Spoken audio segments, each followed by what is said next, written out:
Maplewood looked like the perfect small town. White picket fences, kids playing on lawns, neighbors sharing smiles and sugar. It was the kind of place people dreamed about, where every morning felt like a fresh start, and every evening ended with the comforting glow of porch lights. The air was filled with laughter, and the streets echoed with the sound of children's games. The maple trees blazed red and gold in the fall, painting the town in warm, inviting colors. The biggest news was the annual bake sale, where everyone gathered to share homemade pies and stories. It was a tradition that brought the whole community together, reinforcing the sense of belonging that made Maplewood so special. People moved here to escape city chaos, trusting their kids could ride bikes safely, and doors could be left unlocked. Parents watched their children play from kitchen windows, confident that nothing could disturb their peace. It was a place where neighbors looked out for each other, and every face was familiar. Crime was a distant concept, something that happened elsewhere, in places far removed from Maplewood's quiet streets. The idea of danger felt almost foreign, like a story from another world. The police mostly handled lost pets and noise complaints. Their presence was reassuring, but rarely needed for anything serious. Most days, their biggest challenge was reuniting a runaway dog with its owner or settling a dispute over a loud party. Everyone believed nothing bad could happen in Maplewood. The sense of security was so strong, it became part of the town's identity. People prided themselves on living in a place where trust was the norm. This trust was the town's greatest comfort and its greatest weakness. It was woven into every handshake, every friendly wave, every borrowed cup of sugar. No one ever questioned it, because no one ever had a reason to. Underneath the calm, no one suspected a dark secret was about to shatter their peace. The sun would set on another ordinary day, but something sinister was quietly taking root, unnoticed by even the most watchful eyes. The routines and friendly faces created an illusion of safety. Morning greetings, shared coffee, and children walking to school together all reinforced the belief that Maplewood was untouched by the troubles of the outside world.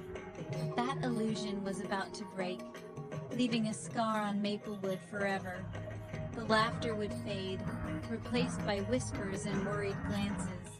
The playgrounds would empty, and the sense of innocence would be lost. The residents never imagined danger could be so close, hidden behind a neighbor's smile.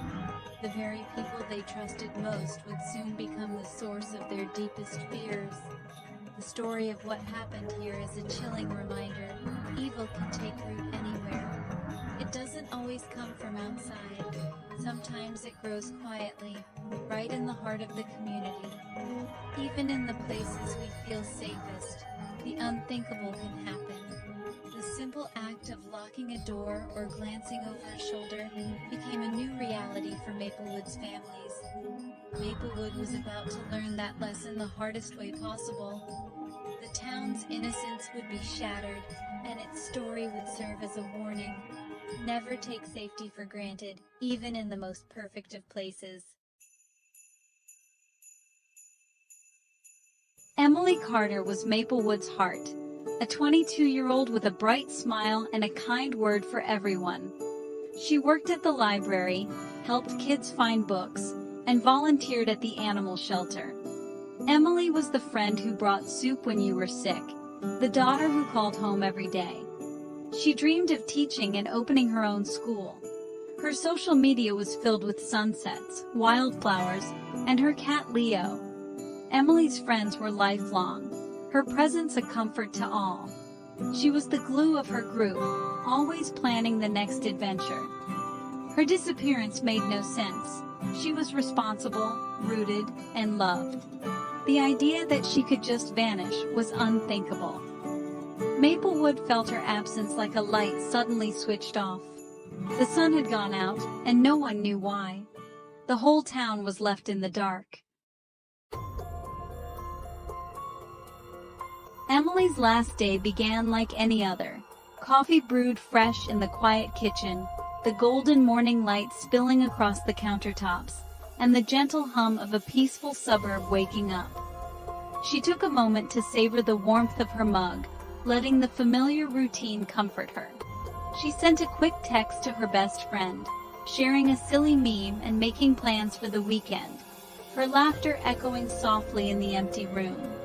Then, she headed to her shift at the local library, where she spent hours surrounded by stories, carefully shelving books and greeting the regulars with a warm smile. The library was her sanctuary, a place where she felt at home. That evening, she was especially excited for dinner with her parents.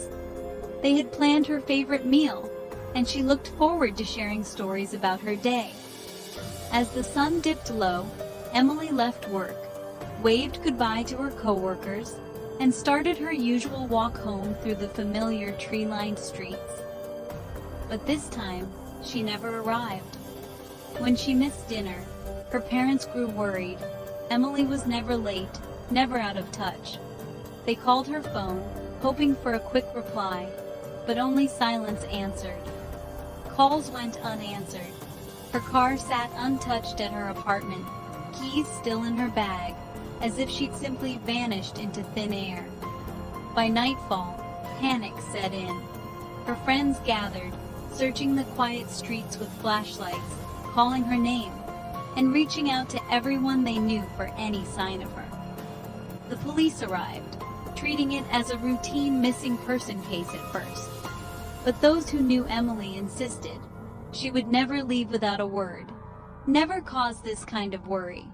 Flyers with her smiling face soon appeared on every corner, taped to lampposts and shop windows, her eyes searching for help from every passerby. The town was in shock. How could someone so loved, so present in their lives, just disappear without a trace? Conversations on front lawns turned to whispers of fear and confusion. The safe streets now felt menacing, shadows stretching longer than before, every corner holding a new worry. The question haunted everyone. Where was Emily Carter? Her absence was a wound that wouldn't heal, a mystery that grew deeper with each passing hour. The search had only just begun. Maplewood's peace was broken, replaced by uncertainty and fear as neighbors joined the search, refusing to give up hope. And as the rain began to fall, hope was slipping away, but the light in Emily's window still burned, a beacon for her return. As the days slowly passed, a cloud of suspicion began to settle over Tom Harris, Emily's quiet next-door neighbor. He had always been a background figure in Maplewood, someone you'd see mowing his lawn or collecting his mail, but never really talked to. Now, with Emily missing, every sideways glance and every hushed conversation seemed to circle back to Tom. Tom kept to himself, rarely speaking to anyone. He was the kind of neighbor who nodded politely but never lingered for small talk. People had always thought of him as harmless, maybe just a little odd. But after Emily vanished, everything changed. Neighbors started noticing strange things, like Tom digging in his backyard late at night, illuminated only by the pale glow of his porch light. It was something he'd never done before, and it didn't go unnoticed. One neighbor, unable to sleep, saw him with a shovel and a wheelbarrow, working frantically under the porch light. The sight was unsettling, and rumors began to spread quickly. When confronted, Tom claimed he was fixing a broken pipe, but his defensive tone and nervous glances only made people more suspicious. Why fix a pipe in the middle of the night? Why all the secrecy?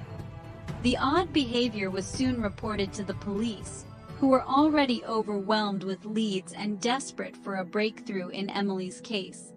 Still, the stories about Tom's midnight digging kept coming. Each night, more neighbors claimed to see him out there, shoveling dirt, glancing over his shoulder as if he was hiding something. The image of a solitary man digging in the darkness, right next to where Emily was last seen, became impossible to ignore. It haunted the neighborhood, fueling fear and speculation. Eventually, the police decided they couldn't wait any longer. It was time to look closer at Tom Harris and his midnight activities. The community watched from behind curtains and through cracked doors, anxious and afraid. Every parent held their children a little tighter. The sense of safety that once defined Maplewood was gone. Trust between neighbors was cracking, replaced by suspicion and fear. And now, Tom's backyard, once just another patch of grass, was at the center of it all, the focus of a community desperate for answers. Soon, a foul, sweet smell began drifting from Tom Harris's yard. Neighbors thought it was garbage or a dead animal, but the odor only grew stronger. The smell came from the same spot Tom had been digging. Police received multiple calls about it, and Tom became their primary suspect. When detectives visited, Tom looked nervous, his hands dirty, his story shaky. He insisted the smell was a sewage leak and refused to let police inspect his yard without a warrant. His agitation and refusal to cooperate were red flags. The detectives left, certain he was hiding something. They quickly requested a search warrant. The focus of the investigation narrowed to Tom's backyard. The hope of finding Emily alive faded. The whole town waited, breathless and afraid. Something terrible was about to be uncovered. With a search warrant, police and forensic teams descended on Tom Harris's house. The quiet street filled with police cars and news vans. Neighbors watched in stunned silence. The backyard became a crime scene, yellow tape marking the boundary between normal life and horror. K-9 units led officers to the freshly dug earth near the old oak tree. A dog barked, pawing at the ground, a clear signal. The team dug slowly, carefully, every movement watched by the entire town. Then, a piece of blue fabric appeared, the same color as Emily's sweater. The truth was revealed. Emily Carter had been found. The hope of Maplewood was extinguished in that moment. The search was over. Grief swept through the town. The nightmare was real. Maplewood would never be the same. The illusion of safety was gone. The truth was more horrifying than anyone had imagined, and the whole world was watching.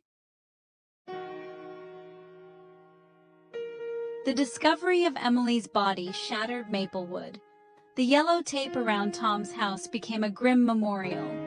Flowers and candles appeared at the police line, tributes to a life stolen. Inside, Tom Harris finally broke down under questioning. He confessed he'd been obsessed with Emily, watching her from afar. When she rejected his advances, his obsession turned violent. He attacked her, then buried her in his backyard, hoping no one would ever know. There was no elaborate plan, just a lonely man's dangerous fantasy turned deadly. The confession brought answers, but no comfort. The monster wasn't a stranger, but a neighbor hiding in plain sight. Maplewood's innocence was lost forever. Tom Harris's confession revealed a year-long obsession. He watched Emily, convinced her kindness was meant for him. In his mind, they shared a secret connection. On the day she vanished, he tried to talk to her. She was polite, but wanted to go home. Her gentle rejection shattered his fantasy. In a sudden rage, he attacked her and dragged her inside. Realizing what he'd done, he panicked and buried her in his yard, working for nights to hide the crime. His confession was cold, detached, like he was describing someone else's story. For Maplewood, it was a horrifying glimpse into the mind of a killer next door. The silence was broken, replaced by grief and fear. The truth was out, but the damage was done. Emily was gone, and Maplewood would never forget. The darkness had come from within. Emily Carter's story left a scar on Maplewood's heart. The town's trust was shattered. Neighbors now looked at each other with suspicion. Doors were locked. Children watched more closely. Every year the town holds a vigil for Emily, gathering at the library's memorial garden. Tom Harris was convicted and his house torn down, replaced by a community garden. But the memory of what happened lingers. Emily's story became a cautionary tale, a reminder that danger can live right next door. Maplewood found a new normal, forever changed. The sunshine never returned in quite the same way. The lesson was learned. Even the safest places can hide the darkest secrets.